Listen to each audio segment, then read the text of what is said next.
Thanks, Adam. Well, flooding has been a problem in years past in the Natomas area. But systems in place help keep rising waters at bay and heavy rains. So let's get to Fox 40's Karma Dickerson live with a look inside the pumping station that keep residents safe. Karma, good morning.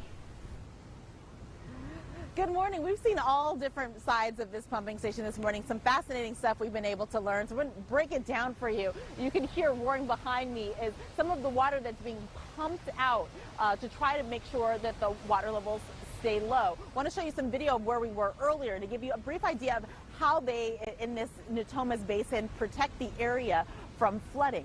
Now, there are pump stations that are, feeding this pump that you see going here behind me. And the pump stations basically keep the water levels low when it rains, when there's runoff. However, over the course of the weekend where we had that very intense flooding, we weren't just talking about a lot of rain.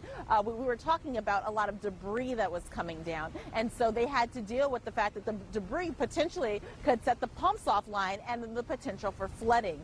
So they were out there with hand crews. They were out there with heavy machinery for about a 12-hour period doing everything they could to make sure that the debris didn't back up their system. They were manually in there. And we came pretty close to, as we found out, having water on the roadway, even on I-80. We could have had flooding around Camino.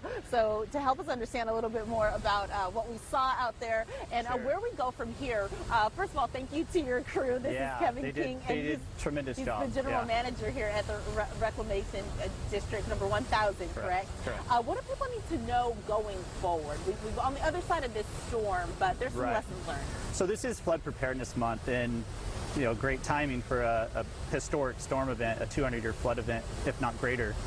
Some of the takeaways, obviously for us, we need to keep our infrastructure in good, proper working order.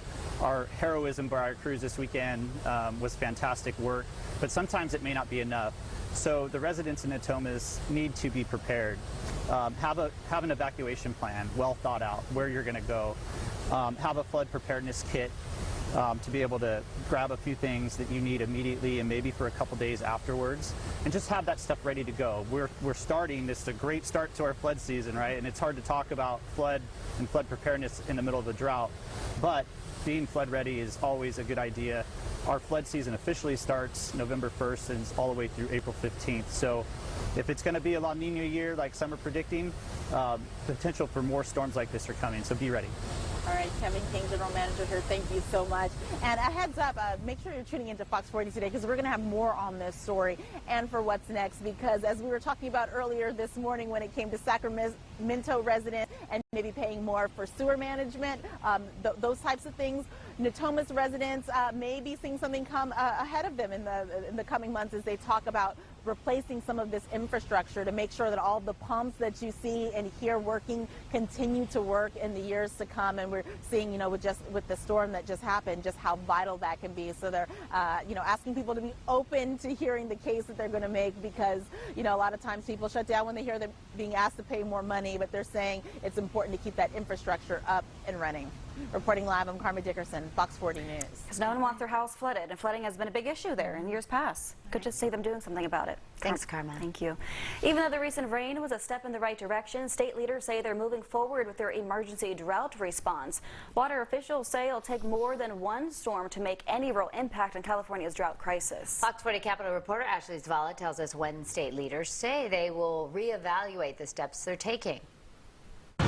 Although recent storms soaked many parts of California, the state's Natural Resources Secretary says it's not nearly enough. We're going to need several more of these record-breaking storms this winter to get back to normal and to climb out of drought. So the key message is every bit of rain and snow is helpful to the drought conditions that we face, but more than ever, Californians have to step up and conserve water because we are still very much in the drought. Despite the recent atmospheric river, Wade Crowfoot says the governor's statewide emergency drought declaration is still in effect, and reducing water use is still going to be key moving through the next several months. It's all systems go on drought action, including working with local communities